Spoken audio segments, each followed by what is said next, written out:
오늘은 당뇨병과 관련하여 자주 하는 질문 및 답변 9가지에 대하여 알려드리겠습니다.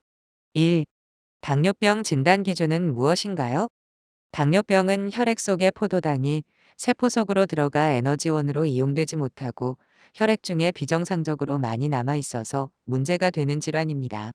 정상 혈당은 최소 8시간 이상 음식을 섭취하지 않은 상태에서 공복 혈당 포도당 데시리터당 100mg 미만, 포도당 부하 75g 섭취 기준, 2시간 후 혈당 포도당 데시리터당 140mg 미만입니다. 아래 진단 기준 중 한 개 이상에 해당하면 당뇨병으로 진단합니다. 1. 당화혈색소 6.5% 이상. 2. 8시간 이상 공복 후 혈당 포도당 데시리터당 126mg 이상. 3. 75g 경구 포도당 부하 검사 2시간 후 혈당 포도당 데시리터당 200mg 이상. 4.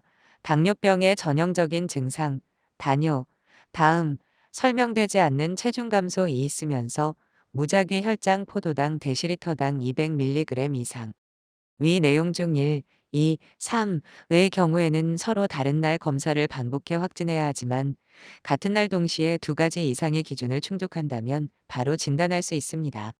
병원을 방문해 정확한 혈당 검사를 통한 당뇨병 진단을 받는 것이 좋습니다. 2. 당뇨병은 유전인가요? 당뇨병은 제2형 당뇨병인 경우가 많은데 가족 내에 제2형 당뇨병 환자가 있다면 직계 가족들의 당뇨병 발생 위험은 당뇨병이 없는 가족들에 비해 3.5배 높습니다. 쉽게 말하면 당뇨병 발병은 유전과 분명히 관련되며 30에서 70% 정도의 영향을 미친다는 것입니다. 그러나 당뇨병 발생에는 유전적인 요인뿐만 아니라 생활습관 등도 관여합니다. 따라서 유전적인 성향이 강해도 올바른 생활습관으로 사전에 예방한다면 당뇨병이 발생하지 않을 수 있습니다. 또한 유전적 영향이 확인되지 않아도 당뇨병이 발생할 수 있습니다. 제2형 당뇨병은 몸의 인슐린 저항성이 커지면서 인슐린의 작용이 원활하지 않고 상대적으로 인슐린 분비에 장애가 생겨 혈당이 올라가는 병입니다. 3. 당뇨병과 고혈압은 어떤 관계가 있나요? 당뇨병 환자는 고혈압이 일반 인구 집단과 비교해서 2배 많이 발견되고 고혈압 환자도 당뇨병 발생 위험이 2.5배나 높습니다. 당뇨병과 고혈압이 함께 있다면 심뇌혈관 질환으로 사망할 위험이 크게 증가하기 때문에 고혈압과 당뇨병을 잘 관리해야 합니다. 두 질환을 동시에 가지고 있는 환자가 고혈압과 당뇨병 치료를 받는다면 사망률 및 합병증 발생률을 일반 환자보다 더 큰 폭으로 줄일 수 있습니다. 환자 상태나 동반 질환에 따라 치료 목표는 달라질 수 있으므로 반드시 전문가와 상담해야 합니다. 4. 당뇨병 예방에 좋은 습관에는 무엇이 있나요? 당뇨병 환자는 표준 체중 유지, 꾸준한 운동, 균형 잡힌 식단으로 식사하기, 절주, 금연 등을 통한 생활 습관을 개선하는 것이 바람직합니다. 아울러 당뇨병에 좋다고 소문난 식품들, 돼지 감자, 구지뽕 등이 있으나 대부분 그 성분이 명확하지 않고 효과 역시 정확하게 검증되지 않았습니다.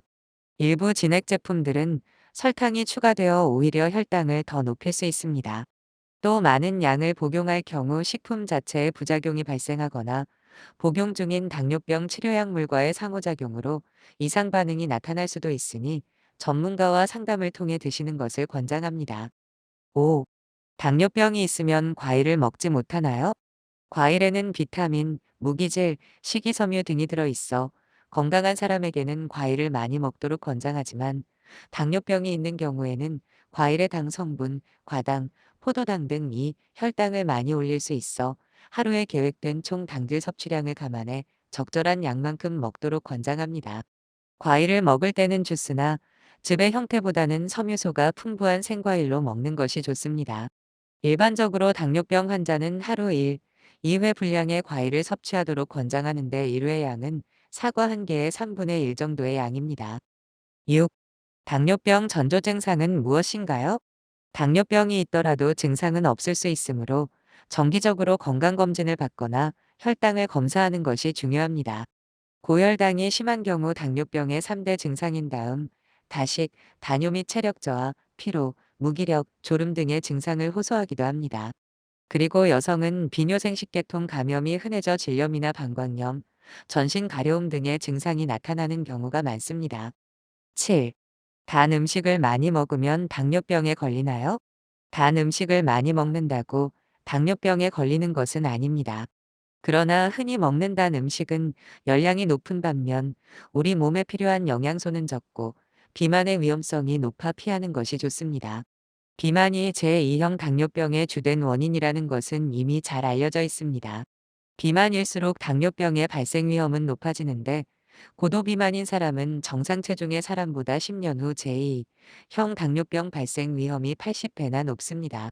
또 제2형 당뇨병 환자들의 약 80%가 비만입니다.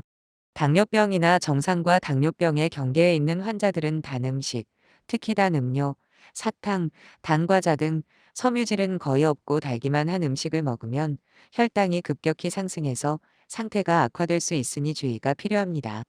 8. 제로 음료는 당뇨와 상관이 없다고 하는데 사실인가요? 제로 음료는 설탕이 아닌 인공감미료, 아스파탐, 아세설팜 칼륨 등을 이용하여 단맛을 낸 제품으로 다른 가당음료와 달리 열량이 기준 100ml 당사 킬로칼로리 미만으로 낮기 때문에 체중 조절이나 혈당 관리가 필요한 사람들에게 많이 이용되고 있습니다.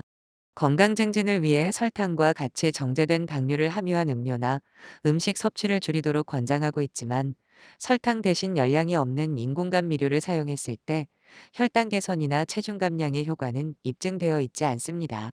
일부 연구에서는 가당음료뿐 아니라 인공감미료를 이용한 음료 섭취와 당뇨병 발생과의 관련성을 보고하고 있습니다.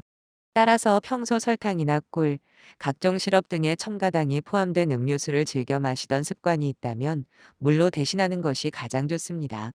다만 당뇨 섭취를 줄이는 과정에서 어려움이 있을 때 인공감미료를 사용한 제로 칼로리 음료를 적당히 활용할 수 있습니다. 9. 외식 시 올바른 식사 주문 방법은 무엇인가요? 다양한 재료로 만든 메뉴를 선택합니다. 특히 신선한 채소를 충분히 먹을 수 있는 메뉴를 고릅니다. 어떤 음식을 먹을 것인지 미리 생각해서 충동적으로 많은 음식을 주문하지 않도록 합니다. 튀김이나 부침류보다는 구이, 찜 요리를 선택합니다. 계획한 식사량만큼 먹습니다. 많은 양이 나온 경우 먹을 분량만 덜어서 먹도록 합니다. 뷔페 식당을 이용할 때는 특히 과식하지 않도록 조심합니다. 달고 기름진 음식이나 소금이 많은 탕류보다는 반찬을 골고루 먹을 수 있는 음식이 좋습니다. 한식은 여러 가지 음식을 골고루 먹을 수 있지만 소금 섭취가 많을 수 있으므로 주의합니다. 국물이 있는 음식의 경우 국물을 남기고 건더기 위주로 먹습니다. 잘 모르는 음식을 주문할 때는 주문 전에 음식 재료 및 조리 방법을 확인합니다. 이상으로 당뇨병 관련 자주 하는 질문과 답변을 질병관리청 자료를 참고하여 알려드렸습니다. 끝까지 시청해 주셔서 감사합니다.